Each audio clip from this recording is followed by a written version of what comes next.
नमस्कार। आज बात करते हैं एक ऐसे शहर की जो सिर्फ एक जिला नहीं है, बल्कि कह सकते हैं कि एक पूरी संस्कृति का दिल है। जी हाँ, आज हम चल रहे हैं दरभंगा के एक दिलचस्प सफर पर।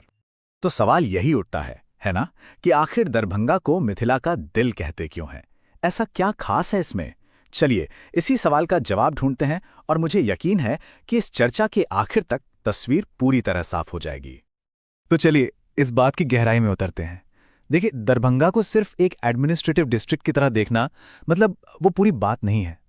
असल में ये ऐतिहासिक मिथिला क्षेत्र का वो कल्चरल सेंटर है, वो एपिसेंटर है, जहां से इस पूरे इलाके की पहचान बनती है। और पहचान किस चीज से बनती है? अपनी खास मैथिली भाषा से, अपनी मजबूत परंपराओं से। अच्छा, दरभंगा को समझने के लिए ना पहले मिथिलांचल को समझना होगा। सोचिए, मिथिलांचल उत्तर भारत का एक बहुत बड़ा कल्चरल रीजन है और इस रीजन का धड़कता हुआ दिल वो हमेशा से दरभंगा ही रहा है। यहीं की कला, अरे वही विश्व प्रसिद्ध मधुबनी पेंटिंग जिसकी जड़ें यहीं हैं, यहाँ का साहित्य और मैथिली भाषा की वो जो मिठास है, सब कुछ यहीं से तो पनपा है। और ये जो इतनी सांस्कृतिक समृद्धि है, इसकी जड़ें कहाँ हैं? जवाब है इसकी शाही विरासत में। तो अब कहानी का रुख मोड़ते हैं दरभंगा राज के उस शानदार इतिहास की तरफ। एक ऐसा राज जिसने सिर्फ शासन नहीं किया, बल्कि इस पूरे इलाके की रूह को, इसकी आत्मा को गढ़ा है। यहाँ पर दरभंगा का सफर देखना बड़ा दिलचस्प है। देखिए कैसे ये धीरे धीरे इवॉल्व हुआ।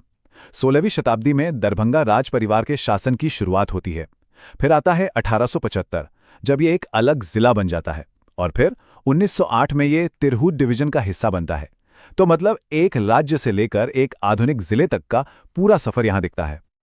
और यही सबसे जरूरी बात है, दरभंगा राज सिर्फ कोई रूलर्स की डायनेस्टी नहीं थी। वो कला, संस्कृति और खास तौर पर शिक्षा के बहुत बड़े पैटर्न थे, संरक्षक थे। सोचिए, उन्होंने कवियों को, कलाकारों को, विद्वानों को, सबको बढ़ावा दिया और इसी वजह से एक ऐसा माहौल बना जिसका असर आज भी इस पूरे इलाके की पहचान में साफ साफ झलकता है। और इस विरासत का सबसे जीता जागता सबूत वो है यहाँ का आर्किटेक्चर। जरा इन नामों को देखिए और आंखें बंद करके इनकी कल्पना कीजिए। दरभंगा किला और उसकी वो शाही शान, नरगौना पैलेस और उसकी दीवारों पर वो बारीक नक्काशी, रामबाग पैलेस का वो फैला हुआ परिसर। सच कहूं तो ये सिर्फ इमारतें नहीं हैं, ये पत्थर और ईंट से लिखी हुई उस दौर की कला और समृद्धि की कहानियां हैं। चलिए, तो अब इतिहास की गलियों से निकलकर आज के दरभंगा में आते हैं। देखते हैं कि आज ये शहर कैसा दिखता है। कुछ आंकड़े देखते हैं, इससे हमें एक साफ तस्वीर मिलेगी। सबसे पहले तो जिले का स्केल समझते हैं। 2026 तक यहाँ की आबादी का अनुमान है करीब करीब 48 लाख। ये एक बहुत बड़ी और जिंदा दिल आबादी है, जिनके अपने सपने हैं, अपनी उम्मीदें हैं।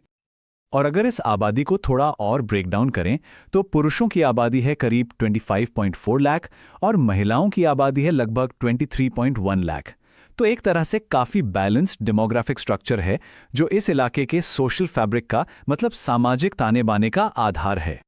और ये पूरी आबादी फैली हुई है 2279 स्क्वायर किलोमीटर्स के एरिया में। मतलब हमें इसके ज्योग्राफिकल स्केल का भी अंदाज़ा लगता है। अब अगर पॉलिटिक्स की बात करें तो दरभंगा एक काफ़ी अहम सेंटर है। यहाँ कुल 10 विधानसभा सीटें हैं और 3 लोकसभा क्षेत्र हैं, कुछ पूरे और कुछ आंशिक। और अभी की बात करें तो दरभंगा विधानसभा से एमएलए हैं संजय सरावगी और लोकसभा एमपी हैं गोपाल जी ठाकुर।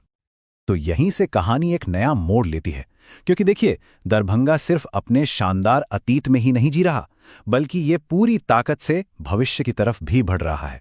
तो आइए समझते हैं कि इसके विकास की नई दिशा क्या है। आज के दरभंगा की जो तरक्की है वो मोटे तौर पर 3 पिलर्स पर खड़ी है। पहला, ये एक बड़ा एजुकेशन हब बन रहा है। दूसरा, यहाँ मॉडर्न ट्रांसपोर्ट की सुविधाएं हैं। और तीसरा, नई सरकारी स्कीम्स।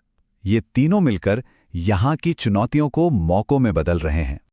वो जो शिक्षा को बढ़ावा देने की शाही विरासत थी ना, वो आज भी उतनी ही मजबूत है। कामेश्वर सिंह संस्कृत यूनिवर्सिटी और ललित नारायण मिथिला यूनिवर्सिटी जैसे बड़े बड़े नाम, ये इंस्टीट्यूशंस दरभंगा को आज पूरे बिहार के लिए पढ़ाई लिखाई का एक बड़ा सेंटर बनाते हैं। और इन एजुकेशन सेंटर्स तक पहुंचना अब आसान हो गया है बेहतर कनेक्टिविटी की वजह से। जो नया मॉडर्न दरभंगा एयरपोर्ट बना है ना, वो तो एक असली गेम चेंजर साबित हुआ है। ये अब पूरे इलाके के लिए एक बड़ा ट्रांसपोर्टेशन हब है।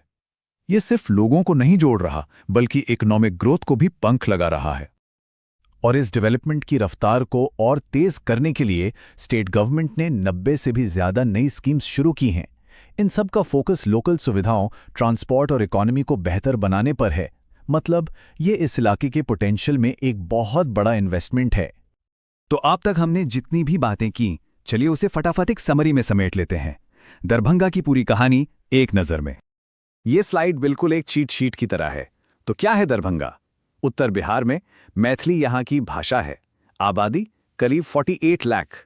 एरिया लगभग 2279 स्क्वायर किलोमीटर। पॉलिटिक्स में 10 विधानसभा और 3 लोकसभा क्षेत्र। विकास की पहचान नया एयरपोर्ट और एजुकेशन हब। और संस्कृति ये है मिथिला का दिल। और फेमस किस लिए है? अपने महलों, मंदिरों, मखाना और आमों के लिए। और अब एक सवाल के साथ इस चर्चा को यहीं रोकते हैं। सोचिएगा जरूर, जब एक इतनी मजबूत पुरानी विरासत आज के मॉडर्न डेवलपमेंट की तेज रफ्तार से मिलती है तो भविष्य कैसा दिखता होगा। दरभंगा इसी रोमांचक संगम की एक जिंदा मिसाल है और इसका आने वाला कल देखना यकीनन बहुत दिलचस्प होगा।